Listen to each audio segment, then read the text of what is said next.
ഓം നമോ വെങ്കിടേശായ. നമസ്കാരം. ആത്മീകം കുടുംബത്തിൻ്റെ പുതിയൊരു പതിവിലേക്ക് എല്ലാവർക്കും സ്വാഗതം. ഇന്നത്തെ നമ്മുടെ ഈ വീഡിയോയിലൂടെ കാണുവാൻ പോകുന്നത് ധൻ ത്രയോദശി ദിവസത്തെ വഴിപാടിനെക്കുറിച്ചും മന്ത്രജപങ്ങളെക്കുറിച്ചുമാണ്.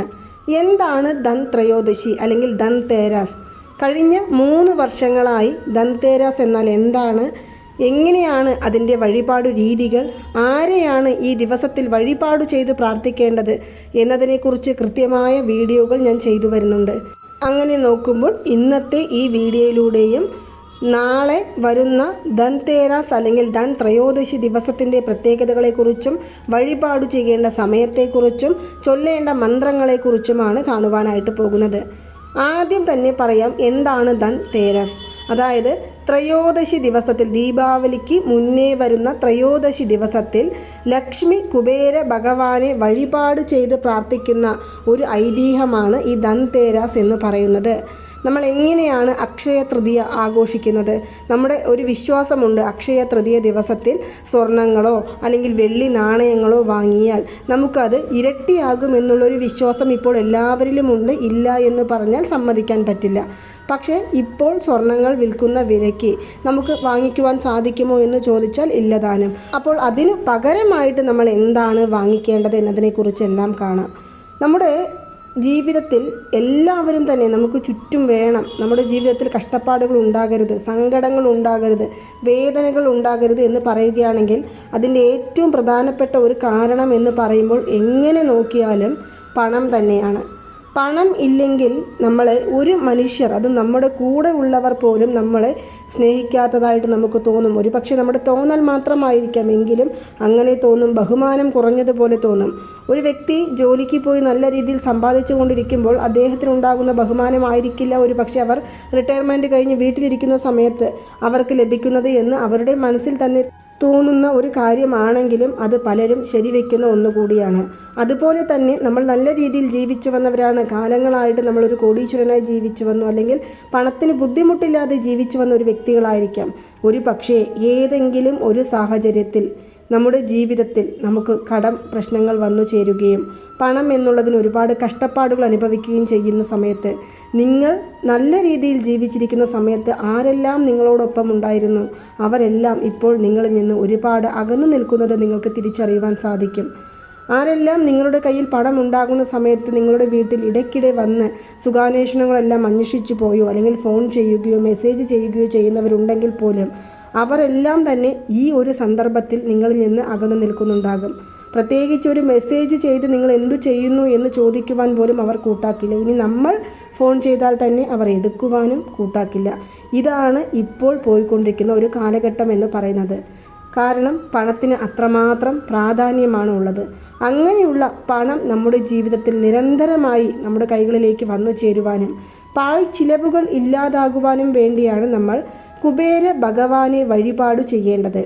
കുബേര ഭഗവാനെ വഴിപാടു ചെയ്യുവാൻ ഒരുപാട് നല്ല ദിവസങ്ങളുണ്ട്. പ്രത്യേകിച്ചും വ്യാഴാഴ്ച ദിവസം ഉണ്ടെങ്കിലും പോലും ഈ ദീപാവലിക്ക് മുന്നേ വരുന്ന ത്രയോദശി ദിവസത്തിൽ കുബേര ഭഗവാനെ വഴിപാട് ചെയ്ത് നമ്മൾ നമ്മുടെ ആഗ്രഹങ്ങളെല്ലാം പറഞ്ഞ് പ്രാർത്ഥിക്കുകയാണെങ്കിൽ ഒരു വർഷം നമുക്ക് പണക്കഷ്ടപ്പാടുകളൊന്നുമില്ലാതെ സാമ്പത്തികപരമായി ബുദ്ധിമുട്ടുകൾ അനുഭവിക്കാതെ ജീവിതത്തിൽ മുന്നോട്ട് പോകുവാൻ സാധിക്കും. ഇനി നമ്മൾ വീണ്ടും അടുത്ത വർഷം ചെയ്യണോ എന്ന് ചോദിച്ചാൽ ചെയ്തേ പറ്റൂ. കാരണം നമ്മൾ നമ്മുടെ സാമ്പത്തിക ഉയർച്ച ആഗ്രഹിക്കുന്നുണ്ടെങ്കിൽ തീർച്ചയായും നമ്മൾ വർഷത്തിൽ ഒരു തവണയെങ്കിലും ചെയ്തു വഴിപാട് ചെയ്യേണ്ട ഒരു പൂജയാണ് കുബേര പൂജ എന്ന് പറയുന്നത്, ലക്ഷ്മി കുബേര പൂജ. എന്തുകൊണ്ടാണ് ലക്ഷ്മി കുബേര പൂജ എന്ന് പറയുന്നത്? ലക്ഷ്മി ദേവിയാണ് കുബേര ഭഗവാന് പണം കൊടുത്തത്. ആ അനുഗ്രഹത്തോടു കൂടിയാണ് കുബേര ഭഗവാൻ ഇന്ന് ധനാധിപനായിട്ട് ജീവിക്കുന്നത്. അപ്പോൾ അതുകൊണ്ട് നമ്മൾ ലക്ഷ്മി കുബേര പൂജയാണ് നാളെ ചെയ്യേണ്ടത്. കൂടാതെ ചിലർ ചോദിക്കും, ദീപാവലി ദിവസമല്ലേ ചെയ്യേണ്ടത് എന്ന്. തീർച്ചയായിട്ടും ദീപാവലി ദിവസത്തിൽ നമ്മൾ ലക്ഷ്മി പൂജയാണ് ചെയ്യേണ്ടത്. രാവണനാൽ തൻ്റെ ധനങ്ങളും രാജ്യവും നഷ്ടപ്പെട്ട കുബേര ഭഗവാൻ ശിവഭഗവാനെ പ്രാർത്ഥിച്ച് വഴിപാടു ചെയ്ത് ശിവഭഗവാനാൽ ലക്ഷ്മി ദേവിയെ പ്രാർത്ഥിക്കുവാൻ പറഞ്ഞ ഒരു ദിവസമാണ് ഈ ധൻ ത്രയോദശി എന്ന് പറയുന്ന ഒരു ദിവസം.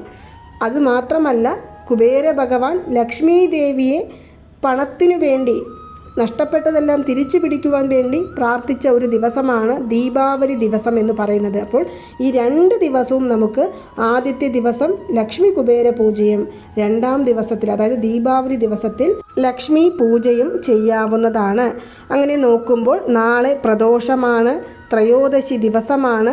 നമ്മൾ ഏത് സമയത്താണ് കുബേര ഭഗവാനെ വഴിപാട് ചെയ്യേണ്ടത് എന്നാൽ നാളെ വൈകുന്നേരം 6:45 മുതൽ 7:40 വരെയുള്ള സമയത്ത് നമ്മൾ നമ്മുടെ വീട്ടിലെ കുബേര ഭഗവാന്റെയും ലക്ഷ്മി ദേവിയുടെയും ഒരുമിച്ചുള്ള പടം ആദ്യം തന്നെ ശുദ്ധമാക്കി വെച്ചതിനു ശേഷം മഞ്ഞളും കുങ്കുമവും കൊണ്ട് പൊട്ടുതൊട്ട് വെളുത്ത നിറത്തിലുള്ള പുഷ്പങ്ങൾ കൊണ്ട് അലങ്കാരം ചെയ്ത് നമ്മൾ ഒരു ശുദ്ധമായ മനപ്പലകയിലോ അല്ലെങ്കിൽ കുറച്ച് വലിപ്പമുള്ള തട്ടമോ എടുത്ത് അതിൽ നമ്മൾ ഇതുപോലെ ഒരു യന്ത്രം അരിമാവ് കൊണ്ട് വരയ്ക്കാവുന്നതാണ്. അതായത് 27, 20, 25 എന്നിങ്ങനെ 3 കോളത്തിലും താഴെ 22, 24, 26 എന്നും 23, 28, 21 എന്നുള്ള അക്കങ്ങളും നമ്മൾ എഴുതി വെച്ച് ഈ 27, 20 എന്ന് കൊടുത്തിരിക്കുന്ന അക്കങ്ങൾ അതായത് എല്ലാ അക്കങ്ങളുടെയും സൈഡിൽ ₹1 നാണയം വെച്ച് അതിന് മുകളിൽ ഒരു വെളുത്ത നിറത്തിലുള്ള പുഷ്പം വെച്ച് നമ്മൾ അത് ₹1 നാണയം വെക്കാം അല്ലെങ്കിൽ ₹5 നാണയം വെക്കാം. നിങ്ങളുടെ കൈകളിൽ ഏത് നാണയത്തുട്ടുകളാണോ ഉള്ളത് അത് വെക്കാവുന്നതാണ്. അതിന് മുകളിൽ കുറച്ച് മഞ്ഞൾപ്പൊടിയും കുങ്കുമവും ഇട്ടതിനു ശേഷം ഭഗവാന്റെ പടത്തിന് മുൻപിൽ ഒരു നെയ്ദീപം തെളിയിച്ചു വെച്ചതിനു ശേഷം അതും പ്രത്യേകിച്ച് വടക്കു ദിശയുടെ അധിപനായിട്ടാണ് കുബേര ഭഗവാനെ പറയപ്പെടുന്നത്. അതുകൊണ്ട് വടക്കു ദിശയെ അഭിമുഖീകരിച്ചു വേണം നമ്മൾ ഭഗവാന്റെ പടം വെക്കുവാനായിട്ട്. ദീപവും വടക്കു ദിശ നോക്കി തന്നെയാണ് കത്തേണ്ടത്. അപ്പോൾ നമ്മൾ അതുപോലെ തന്നെ എല്ലാം വെച്ച് ഈ യന്ത്രവും വെക്കുക. ഈ യന്ത്രം നിങ്ങളുടെ കൈകളിൽ ഉണ്ടെങ്കിൽ നിങ്ങൾക്ക് അത് വെച്ച് പ്രാർത്ഥിക്കാവുന്നതാണ്. കഴിവതും ഒരു ശുദ്ധമായ മനപ്പലകയിൽ നമ്മൾ അരിമാവ് കൊണ്ട് ഈ യന്ത്രം വരയ്ക്കാവുന്നതാണ്. അല്ലെങ്കിൽ ഒരു വലിയ തട്ടെടുത്ത് ആ തട്ടത്തിൽ നമുക്കിത് വരയ്ക്കാവുന്നതാണ്. ഇങ്ങനെ നിങ്ങൾ വരച്ചു വെക്കുക. അതിനുശേഷം ദീപമെല്ലാം കൊളുത്തി എന്തെങ്കിലും ഒരു മധുര പലഹാരം നമ്മൾ ഭഗവാന്റെ തിരുമുന്നിൽ സമർപ്പിച്ചതിനു ശേഷം ഒരു കണ്ണാടി ബൗളിൽ അല്ലെങ്കിൽ ഒരു കണ്ണാടി പാത്രത്തിൽ ₹1 നാണയങ്ങൾ, ₹5 നാണയങ്ങൾ, ₹10 നാണയങ്ങൾ എന്നിങ്ങനെ നാണയങ്ങൾ കുമിഞ്ഞ് വെക്കാവുന്നതാണ്. അതായത് നിറച്ച് നമുക്ക് ആ ഒരു പാത്രത്തിൽ നാണയത്തുട്ടുകൾ ഭഗവാന്റെ തിരുമുന്നിൽ വെക്കാം. ഇനി അതുപോലെ തന്നെ നിങ്ങൾ ഒരു കാര്യം കൂടി ശ്രദ്ധിക്കണം.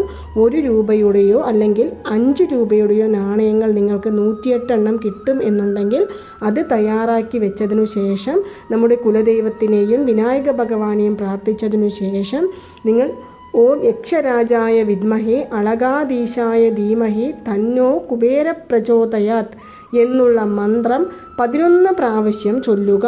പിന്നീട് നമ്മൾ തയ്യാറാക്കി വെച്ചിരിക്കുന്ന 108 ₹1 നാണയങ്ങളിൽ ഓരോ നാണയങ്ങളായിട്ട് എടുത്ത് ആ നാണയങ്ങൾ നമ്മൾ പ്രാർത്ഥിച്ചതിനു ശേഷം ഓം വിത്തേശ്വരായ നമ എന്ന മന്ത്രം ഓരോ പ്രാവശ്യം പറഞ്ഞ് ഭഗവാന്റെ പടത്തിനു താഴെ നമുക്ക് വെക്കാവുന്നതാണ്. ഓരോ പ്രാവശ്യം അതായത് 108 പ്രാവശ്യം നമ്മളിത് ചൊല്ലേണ്ടതാണ്. വിദേശത്തുള്ളവർക്ക് ₹1 നാണയം കിട്ടില്ല എന്നുണ്ടെങ്കിൽ അവിടെ ഉള്ള നാണയങ്ങൾ ഒരുപോലുള്ള നാണയങ്ങൾ എടുക്കാവുന്നതാണ്. ₹1 ₹5 നമുക്ക് കിട്ടുമെങ്കിൽ നമുക്ക് അതെടുക്കാം. കലർന്ന് എടുക്കാതിരിക്കാൻ ശ്രമിക്കുക. ₹1 നാണയം കഴിവതും കിട്ടിയാൽ നല്ലത്, അല്ലെങ്കിൽ ₹5 എടുക്കാം. ഇത് നമ്മൾ പറഞ്ഞ് ഓം വിത്തേശ്വരായ നമ, ഓം വിത്തേശ്വരായ നമ എന്ന മന്ത്രം ജപിച്ചതിനു ശേഷം ഓരോ നാണയങ്ങളും ഭഗവാന്റെ തിരുപാദത്തിൽ സമർപ്പിക്കുക. നിങ്ങൾക്കൊരു തുണി വിരിച്ച് ആ തുണിയുടെ മുകളിൽ ഭഗവാന്റെ പടത്തിനു താഴെ ഒരു ചുവന്ന പട്ടുതുണിയോ അല്ലെങ്കിൽ മഞ്ഞൾ നിറത്തിലുള്ള പട്ടുതുണിയോ വിരിച്ച് അതിൽ നമ്മൾ ഈ നാണയങ്ങൾ വെക്കുകയാണെങ്കിലും ശരി, ഇനി ഒരു തട്ടിൽ നമുക്ക് നാണയങ്ങൾ ഇട്ട് കൊടുക്കുകയാണെങ്കിലും ശരി. നാണയങ്ങൾ തട്ടിലിടുന്ന സമയത്ത് ഒരു ശബ്ദം വരും. കുബേര ഭഗവാന് നാണയ ശബ്ദങ്ങളോട് വളരെയധികം പ്രിയമാണ്. അതുകൊണ്ട് അങ്ങനെ ചെയ്താലും മതി. നമ്മൾ ഈ തുണിയിൽ വെക്കുകയാണെങ്കിൽ ഈ പൂജകളെല്ലാം കഴിഞ്ഞതിനു ശേഷം അതൊരു കിഴി രൂപത്തിൽ കെട്ടി നമ്മൾ നമ്മുടെ ക്യാഷ് ബോക്സിൽ പണം സൂക്ഷിക്കുന്ന സ്ഥലത്ത് അല്ലെങ്കിൽ നമ്മൾ എവിടെയാണോ നമ്മൾ വേണ്ടപ്പെട്ട കാര്യങ്ങളെല്ലാം സൂക്ഷിക്കുന്നത് അവിടെ നമുക്കിത് എടുത്തു വയ്ക്കാം. പൂജാമുറിയിൽ വയ്ക്കാം. ഇതെല്ലാം തന്നെ നമ്മുടെ വീട്ടിൽ ഐശ്വര്യവും സമ്പത്തും വർദ്ധിച്ചു വരുവാൻ സാധിക്കുന്ന ഒരു രീതികളാണ്. അപ്പോൾ ഇങ്ങനെ ഇത് പറഞ്ഞ് നമ്മൾ പൂജകൾ ചെയ്തു കഴിഞ്ഞതിനു ശേഷം നമ്മൾ ദീപധൂപ ആരാധനകൾ കാണിക്കാവുന്നതാണ്. പിന്നീട് നിങ്ങൾ ആ വെച്ചിരിക്കുന്നതിലെ പ്രസാദം മാത്രം എടുത്തു മാറ്റാം. ബാക്കിയുള്ളതെല്ലാം അങ്ങനെ തന്നെ ഇരുന്നോട്ടെ. പിറ്റേ ദിവസം അതായത് ഞായറാഴ്ച രാവിലെ നമ്മൾ ആ എഴുതിയിരിക്കുന്ന യന്ത്രമെല്ലാം മായ്ച്ചു കളയാവുന്നതാണ്. ഇത് എത്ര ദിവസം ചെയ്യണമെന്നാൽ ശരിക്കും പറയുകയാണെങ്കിൽ നാളെ തൊട്ട് 48 ദിവസം തുടർച്ചയായി ചെയ്യാവുന്നതാണ്. അല്ലെങ്കിൽ നാളെ ചെയ്തു കഴിഞ്ഞതിന് ശേഷം ഇനി വരുന്ന വ്യാഴാഴ്ചകൾ, എല്ലാ വ്യാഴാഴ്ചകളിലും കുബേരകാലം എന്നറിയപ്പെടുന്ന വൈകുന്നേരം 5 മണി മുതൽ 7 മണി വരെയുള്ള സമയത്ത് നമുക്ക് ഇത് ചെയ്യാവുന്നതാണ്. അല്ലെങ്കിൽ വെള്ളിയാഴ്ച ദിവസങ്ങളിൽ നിങ്ങൾക്ക് കുബേര പൂജ ചെയ്യാവുന്നതാണ്. 48 ആഴ്ച അല്ലെങ്കിൽ 48 ദിവസം തുടർച്ചയായി ചെയ്യുന്ന ഏതൊരു വ്യക്തികളുടെയും ജീവിതത്തിൽ സമ്പത്തും ഐശ്വര്യവും സമാധാനവും നിറഞ്ഞു നിൽക്കുന്നതായിരിക്കും. ഇനി ഈ പൂജകൾ ചെയ്യാതെ തന്നെ നമ്മുടെ വീട്ടിലെ മഹാലക്ഷ്മി ദേവിയുടെയും കുബേര ഭഗവാന്റെയും പടമുണ്ടെങ്കിൽ അവിടെ ഒരു ദീപം തെളിയിച്ചു വെച്ചും നമുക്ക് ഈ പൂജകൾ ചെയ്തില്ലെങ്കിലും മന്ത്രം മാത്രം ജപിക്കാവുന്നതാണ്. ഓം വിത്തേശ്വരായ നമ എന്നുള്ള മന്ത്രം 108 പ്രാവശ്യം ചൊല്ലി പ്രാർത്ഥിക്കാവുന്നതാണ്. ഇനി നിങ്ങൾക്ക് സാധിച്ചില്ല, നാളെ ഈ സമയത്ത് ഞങ്ങൾക്ക് പൂജകൾ ചെയ്യാൻ സാധിച്ചില്ല, ഇനി ഞങ്ങൾക്ക് എന്നു ചെയ്യാമെന്നാൽ ദീപാവലി ദിവസത്തിൽ നമുക്ക് ഈ പൂജകൾ ചെയ്യാവുന്നതാണ്. നോർത്ത് ഇന്ത്യയിലെല്ലാം തന്നെ 5 ദിവസങ്ങളാണ് ദീപാവലി ആഘോഷിക്കുന്നത്. ധൻ ത്രയോദശി ദിവസത്തിൽ ആരംഭിച്ച് പിറ്റേ ദിവസം ചെറിയ ദീപാവലി, അതിനുശേഷം വലിയ ദീപാവലി, പിന്നെ സഹോദരങ്ങൾക്ക് വേണ്ടിയുള്ള ആഘോഷം, ഭർത്താവിന് വേണ്ടിയുള്ള ആഘോഷം എന്നിങ്ങനെ 5, അതായത് അമാവാസ പൂജയും ഇതിൽ ഉൾപ്പെടും. 5 ദിവസമാണ് ദീപാവലി വളരെ വിശേഷമായിട്ട് ആഘോഷിക്കുന്നത്. അതുകൊണ്ട് തന്നെ നമുക്ക് ദീപാവലി ദിവസത്തിൽ ലക്ഷ്മി കുബേര പൂജ ചെയ്താലും ഇതേ ഫലം തന്നെയാണ് നമുക്ക് ലഭിക്കുന്നത്. ഇനി നാളെ നമുക്ക് എന്തെല്ലാം വാങ്ങിക്കാം, എന്തെല്ലാം കാര്യങ്ങൾ ചെയ്യാം.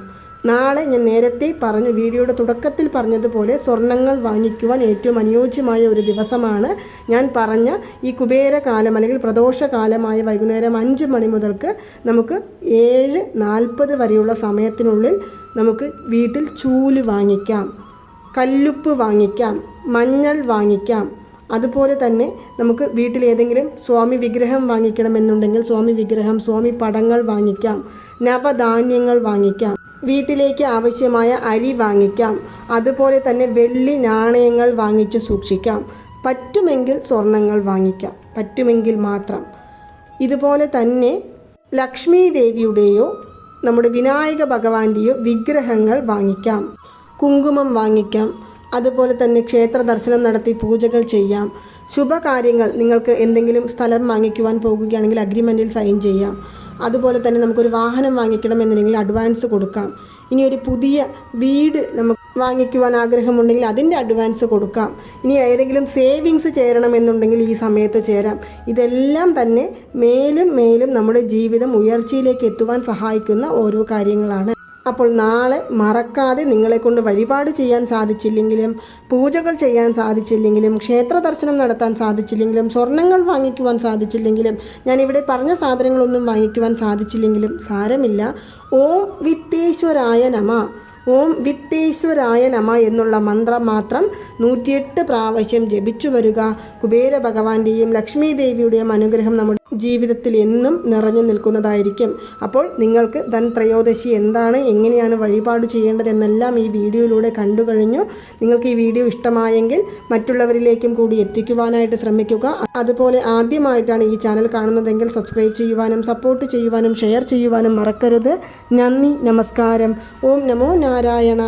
ഓം നമോ വെങ്കിടേശായ നമ.